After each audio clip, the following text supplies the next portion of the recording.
Quarterbacks that started the season on new teams did not disappoint in week 1. Let's break it down. Aaron Rodgers started his 21st season by leading the Steelers to a win over his former team, the Jets. Rodgers recorded his 35th game with 4 passing TDs, tying Peyton Manning for the 3rd most in NFL history behind Tom Brady's 39 and Drew Brees' 37.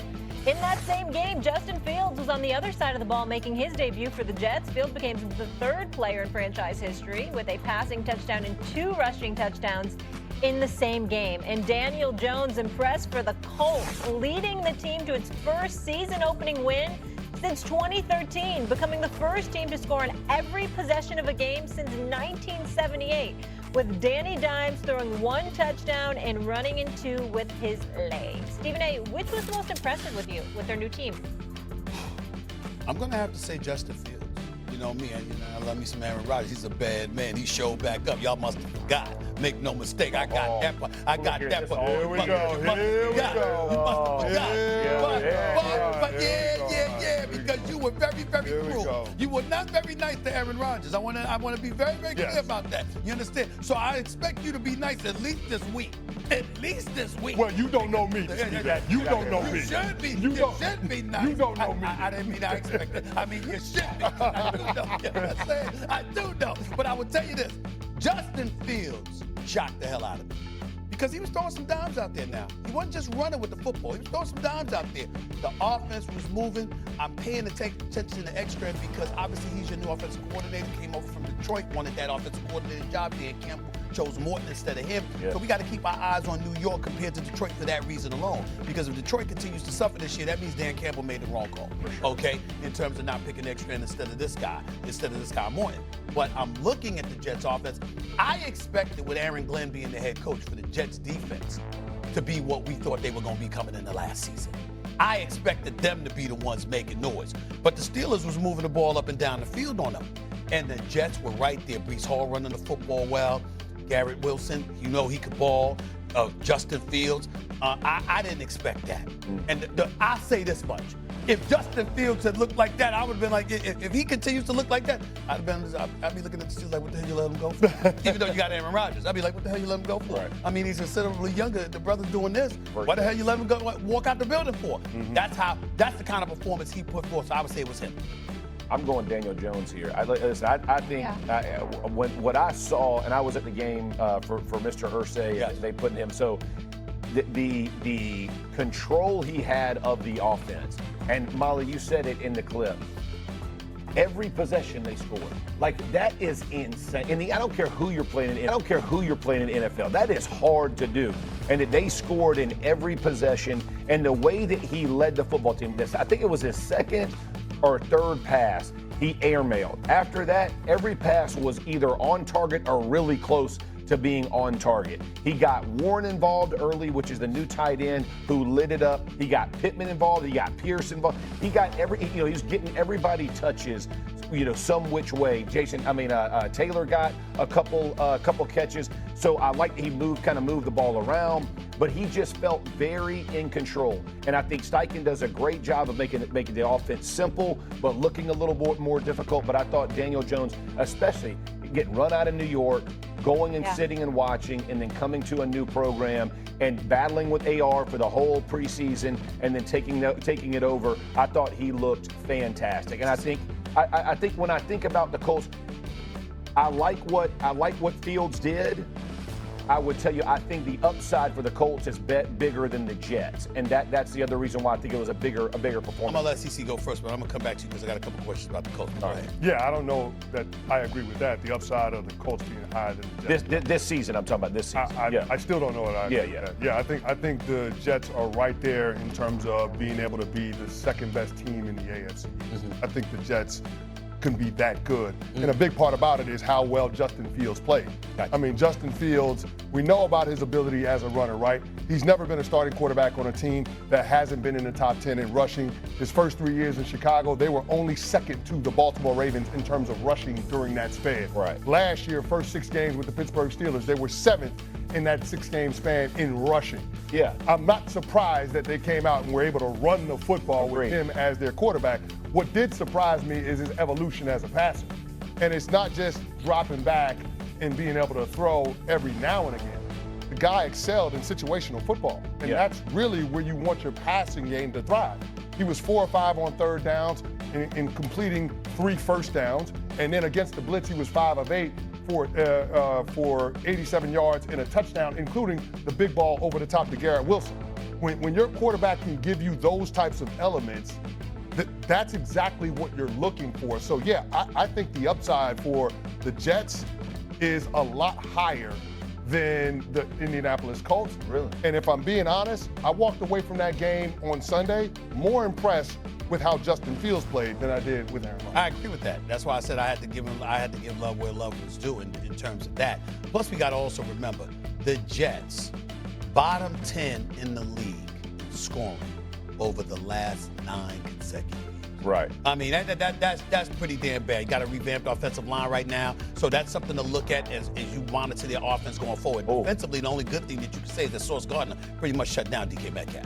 DK Metcalf, other than that, dump pass. That's it. Other than that dump pass, he was pretty much on lock and key for most of the game. I want to get back to you though with Indy because we'll get into Miami later. They're just an atrocity right now. It is what it is, and who you were going up against says a lot.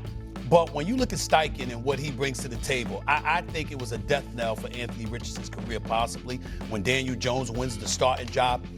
If you're looking at Miami and you're thinking about what we heard about Indy in the past, is it a byproduct of who you were going up against, or did you see something that no matter who the competition was made you say, hey, wait a minute here, they may have something? Yeah, no, I think there's something, and here's why. If you get average quarterback play in Indy, you have enough pieces and parts around you to be successful to win the AFC South. Okay. And the reason I'm saying that is their receiving core is legit. They got 4 dudes, and all 4 dudes do something a little bit different. Now they got this tight end who is he is going to be a for real guy. Like he is legit, gets himself open, finds soft spots, got great hands, yards after catch, all of those things. They got Taylor behind him, who's a great back. They got a great offensive line. They put 2 new guys. I mean, so when you look at all the pieces and parts, last year they struggled on defense and they look better. That would be the only area I'm not because. So is that the your Dolphins? Way? The Dolphins' offense was. That's awful. where I'm going. Is that your way? Listen, based on what you're telling me, maybe the Dolphins, what you do was bad because they just got their ass kicked because they're such an inferior team, as opposed to them just being completely disoriented. Tua and Tyreek not being on the same page, not really running the football well. I mean, they did nothing right. I'll tell you this. Offensively, they looked unprepared. Like offensive linemen dropping the wrong players, like not picking up the back, not knowing where to go. Even Hill on some motion stuff, he got confused. And McDaniel's in trouble. So that part looked bad. Yeah. But from the other side, listen. I mean, like you're talking about the Jets. When I look at the AFC South and you look at Houston and you look at what they're going to struggle to score points, man. That's a problem. They're going to have to figure this out because their offensive line isn't very good, and C.J. Stroud's getting hit a lot, man. And those hits matter. I don't care what anybody says how tough a kid is. I think the world of C.J. Stroud. You better protect that dude. Yes, you better. 52 sacks last year. Only and listen, that stuff plays games in your head. All of a sudden, you hurry, you don't make it, and that's where I think that Daniel Jones, as long as he plays, doesn't turn it over. The Colts got a real shot. Daniel Jones had a heck of a day. I'm happy for him. And the Giants. It was a rough weekend, and we'll get into that. We care about you. I'm just saying, like, look at what Daniel Jones did. It's another indictment on the Giants. Let's get to your other team. I was about to get ready.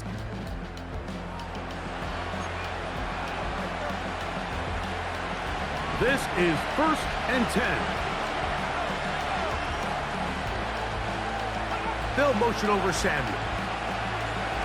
They'll drop to throw. Caught. This is Ayuk. Here's 2nd down. From the shotgun, it's Purdy. Looking middle there, but it's incomplete. Trying to get it to Christian McCaffrey out of the backfield. 3rd down coming up.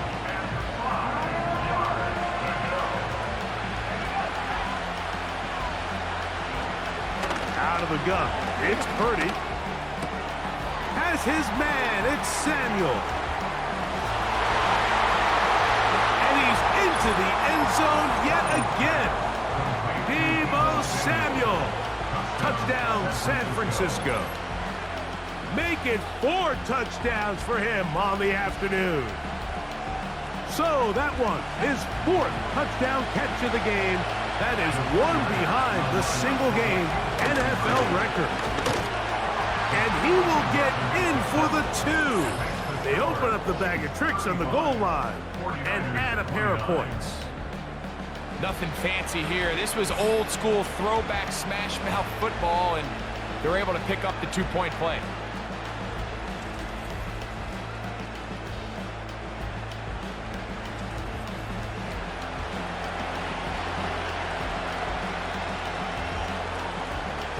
A one-score game late, you figure they got to have this one as they'll try an onside kick.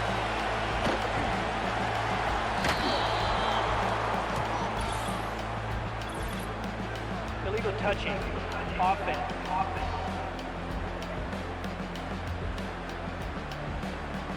This is tough. You're trying to give your guys a chance and time it just right, but you have to hit it hard enough. This time, it doesn't go 10 yards. Not going to work out. Set to go now on 1st and 10. A run up the middle with Pacheco.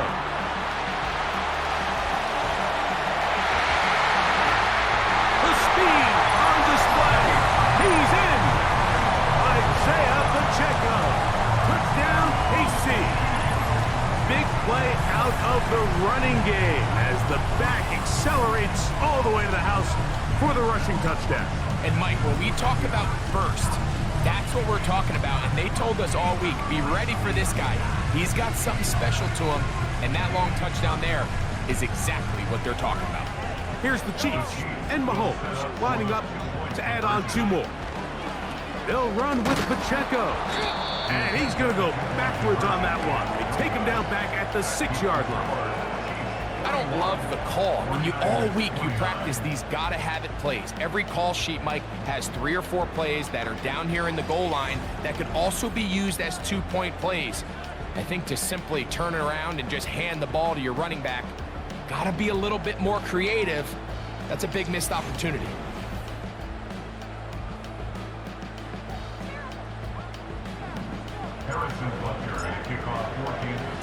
So now it's Butker following the touchdown to send this one away.